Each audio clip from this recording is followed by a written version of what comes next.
The CECL model is in ASU 2016-13, which deals with the credit loss issue.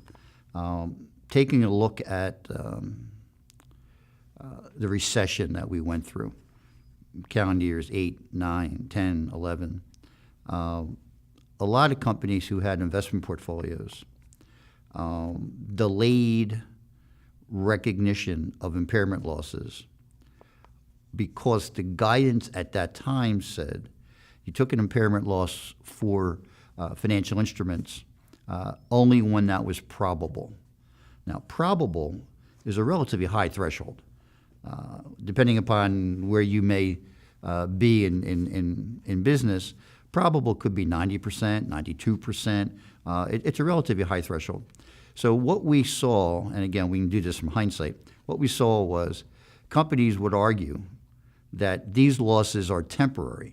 So we're in the beginnings of the recession, 2008, and companies have substantial unrealized losses because of declines in the stock market. And they would argue to their auditors and to others that, well, we're going to recover. This is only a temporary situation.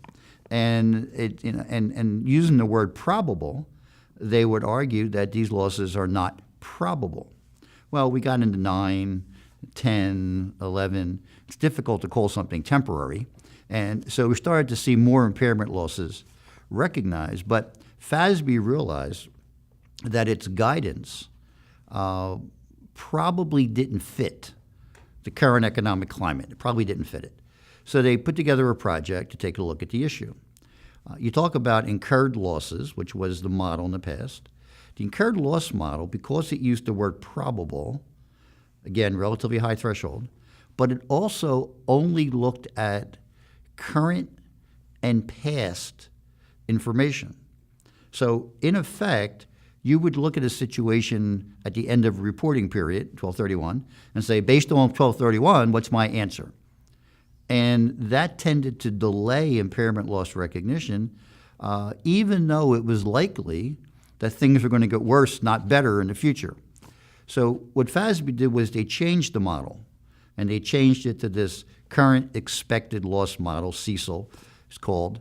And this does a couple things. Number one, it gets rid of probable. Now we're looking at what is likely to occur, which is a lower threshold than probable. And secondly, we're not just looking at past and current. We're also looking at future expectations. That's why the word expectation is in the CECL phrase.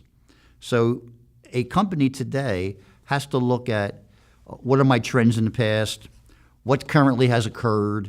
Maybe it's a bankruptcy of a company and the stock dropped considerably.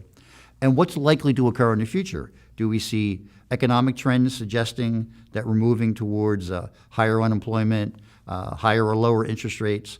Are we looking at situations where the economy may slow down? What may be happening? So we have to do a prediction, so to speak, almost a forecast as to what might be taking place in the future. So we're looking at, under the CECL model, current, past, and future, which is a different challenge than the existing model, which is simply current and past.